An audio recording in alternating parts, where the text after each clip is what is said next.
Help support our coverage with PureVPN, the fast, secure way to protect your connection at home or on the go. Get exclusive savings now at techpodcast.com/PureVPN.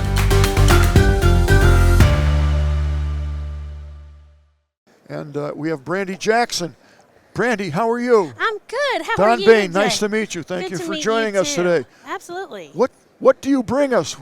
So we are actually a connector of different organizations here at CES. Okay, And that's so got to be interesting. It is very interesting. Right. We work in the K-12 innovation space and connect between innovation companies, Right. the Department of Defense, and like how do you bring these STEM tools into K-12 in a way that is safe and secure by design, has students actually building learning capabilities, and are directly connected to careers of the future. So coming to CES each year is brilliant because you get to see what's coming up in the road. Now you have a group of people that goes around and sees what they can see and say, hey, that's cool. Yep. And then you go back and talk to the Department of Defense, other government contractors. So you essentially are employed by?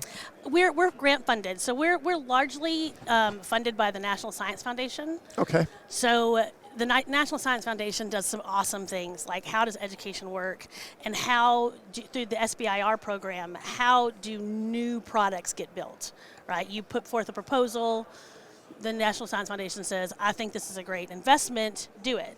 So the DoD looks at what's coming out with the National Science Foundation and says, cool, but that's being made in this unfriendly country. That's being made in this unfriendly country. We have a lot of unfriendly companies. We have a lot of unfriendly companies. And so what you do is you go out to innovation spaces like this and you say, this is some of the stuff that's coming down the line. We could reverse engineer it with a friendly company and build it legally. That's literally, when we talk about STEM education in school, that's what we're really talking about. It's not about buying a robot that's cute and fun and tracks all the data from students, or the AI that's going to track everything a kid is doing from the time they're 5 until they're 20. It's about getting the correct ed tech products in a kid's hand that makes them an innovative person. Is it primarily children that your audience is? Our audience is really the school systems. The school systems and the companies that invest in every community. When you look at, so I'm from Tampa, Florida. So Tampa, Florida is a huge innovation hub, big DoD group, lots of company industry.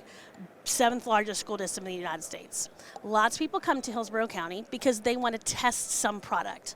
Well, people need to know before you test in a public school, is that made by a friendly organization that actually wants American education to move forward in a positive way? Or maybe not so positive. So really connecting those people. Are there that many countries that are unfriendly, not friendly? I don't know what the word is.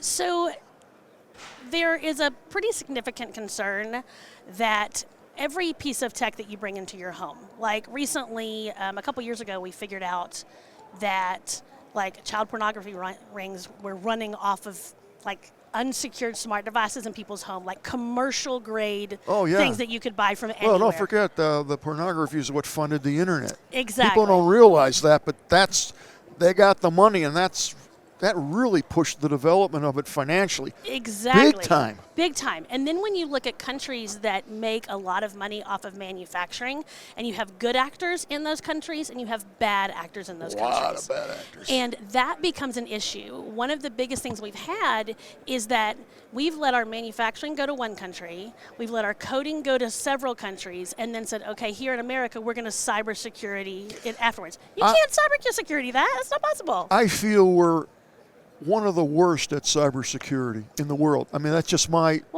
perception. If you don't make it, you don't code it, you can't protect it. So there's big movements to bring the manufacturing back to the United States. There's big movements to really get students coding, especially with AI, that you can do some pretty strong AI coding in there. And if we can get some of that stuff going correctly, you could take back the innovation in the country in a way that actually makes our area secure. And the best way to start is with your kids. Okay, a couple questions. I got a lot of questions I know. for you. Well, that's why we can hang out as long as you want. There you go. What is your background? So I have a very weird background. My husband's an intelligence officer. Okay. So he is a weapons officer for the United States Air Force, which means he's one of the top 1% of intelligence officers in the world. And I was a teacher. I didn't actually want to be a teacher, but I married a military guy. I was going to move every 3 years. And 27 years ago, right. you could be a teacher, you could be a nurse. And because of education, we innovate constantly. And because of his career, I've always been in an innovation zone. So every community I get to, South Korea first, then Boston, then California, then Las Vegas, then Boston. Tampa. I get in these networks and I start finding the right people, and you weave together, and that's how you make change. So how it's did a weird you find the organization that you're with? How long have you been with them? I actually started it. That's what I was trying to. I was trying to do the deep dive and dig down, and I'm like, wow. How did I do that? How many people are in the organization? We have full-time employees, 4 people. And then beyond that, we contract people that are in specific areas. We work with 4 research universities, and so we work with their researchers. They're driving change. And then we work with 6 state agencies to train the hundreds of thousands of teachers. Now it all makes sense. Well, I'm glad it makes sense to you, because sometimes it doesn't make sense to me. Well, I had to drill down and figure out what qualifications, how would you ever get into that, and how would they choose you to be one of the ambassadors, but you started it. So that makes perfect sense, folks. Okay, I jump around a lot because it's okay, me too. I suffer from ADD-HD. Me too. Real bad. Well, and that's one of the things that's important about us is I don't think we should say we suffer from it. I think we should say it's our superpower, because we see connections that other people don't see. Absolutely, and I that agree. makes us a good actor. We versus keep the a bad world actor. going. A bad actor sees the connections and doesn't share it, so he can't fix problems. Right. We see connections and change for good. All right. So you know I jump all around. Yep, let's go. Let me jump over here. Drones. Uh-huh. You're smiling. Uh-huh. You know where I'm going with this. Go ahead. Why do we ban DJI? Mm-hmm. Okay, familiar with that company. When, hear me out, in my opinion, they make hands down the best drones anywhere in the world for consumers and possibly for ranchers and things like that. And they work well. Their service is insanely good. It's just perfect. I can't. Okay, and now the government is saying, and believe me, I'm an American. America first for me. But they're saying that, we think these things are spying on us and taking that information, that data, and using it for nasty purposes. I don't like that, and I definitely don't want that, and henceforth the ban. My question is, in your opinion, one, are you aware of this? And 2, how much politics is within that decision? So actually, if you could answer that, maybe you can't. I can, because I'm not an intelligence officer, and my husband's been retired for a long time now. Okay. So I don't have any privy to top secret information. I do work with researchers that work in the area. Okay. This is really the issue. The issue is the large language modeling and the data sets that can be gathered from these devices. What you have to look at is DJI. You're right. It is one of the top drones. It is the top drones, but it's the chips that are in it. Some of them are made from unfriendly partners. Would that be China? Sure. Possibly. Okay. That is an issue. The other issue is that because of the AI systems they have that communicate between the drone and with a phone, not just a remote control, a phone. So your phone's the relayer and the holder, the depositor of all the data. Exactly. And so what happens is the app on your phone that can record the footage from a DJI drone, then you can be recording footage at all time that goes into your phone and gets picked up by an app to be used for other purposes. For example, last year there was the issue, I think it was out of New Jersey, and there were like drones going out. Everybody was freaked out. I never got to the answer of that. You're not going to get the answer, because it's probably, I have no data on this, that is for sure, but that research is being done on coastline erosion. Because what happens is they go and take pictures, and they take pictures at regular intervals areas, and then you put that in with imagery from satellite imagery Oh from yeah, 10 boom, years there ago. you go. You got the whole topographical, you got your name, address, and phone number.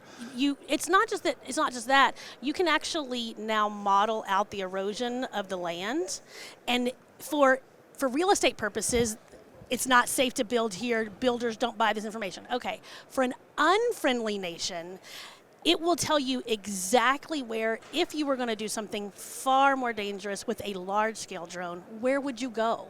Where would you drop a bomb? Those are the kind of questions that we have to worry about. Are you aware of any data to back that research up?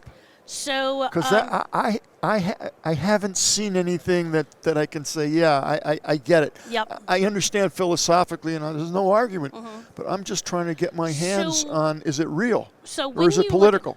It is. I think it's probably a little bit of both. 50-50? I wouldn't say 50-50. What would you say? I wouldn't feel comfortable answering that question. Okay.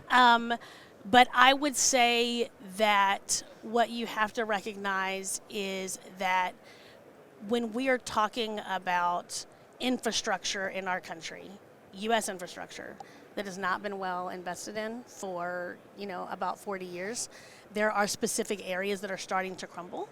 And so they're not going to publicize that information loudly because it would be dangerous for the communities that they live in.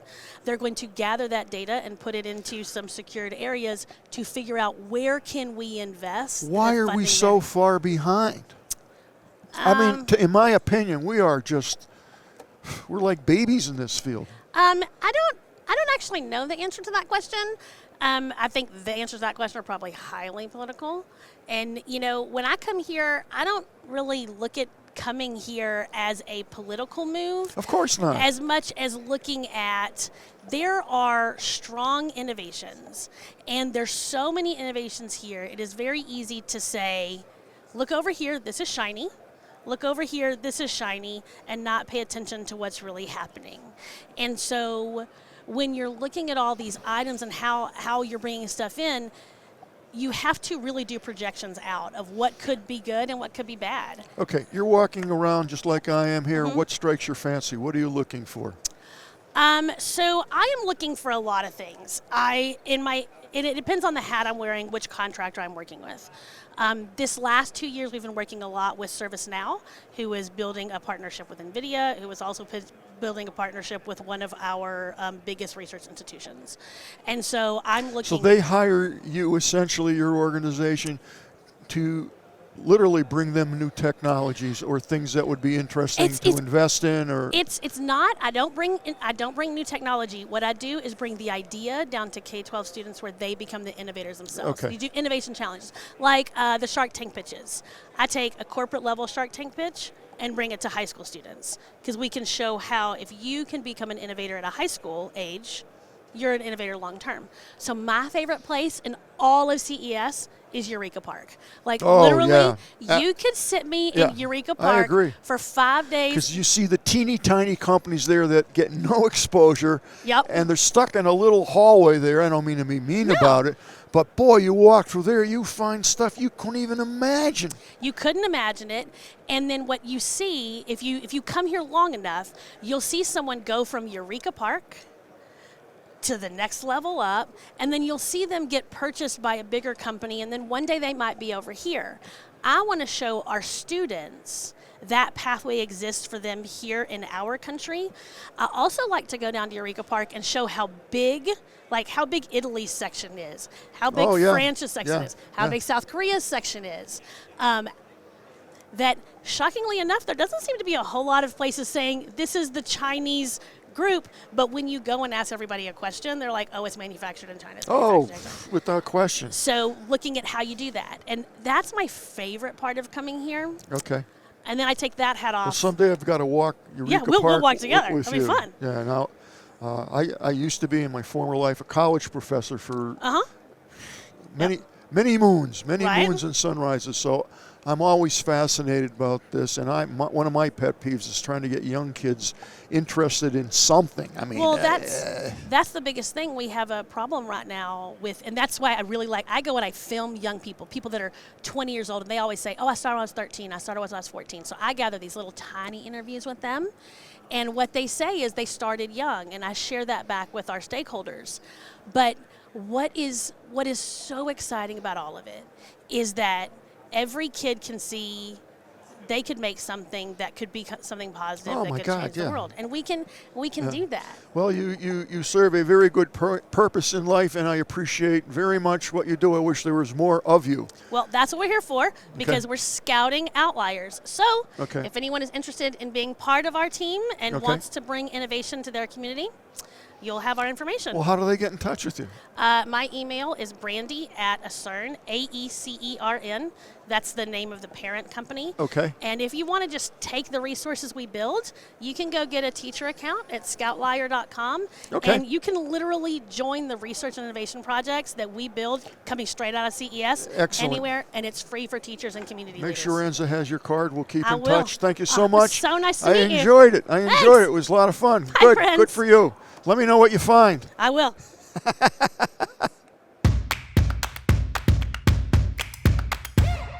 The Tech Podcast Network's CES 2026 coverage is executive produced by Adam Barker. Technical director is Ravin Ford. Associate producers are Nancy Ertz, Brandy Jackson, and Beth Price. Our hosts are Marlo Anderson, Don Bain, Scott Ertz, and Serge Velasquez. Graphic design by Vicky Gonzalez. Executive producer emeritus Todd Cochran. Award production is provided by Amrock Fab Lab. Studio equipment is provided by PLUGHITZ Productions. This has been a Tech Podcast Network production. Copyright 2026.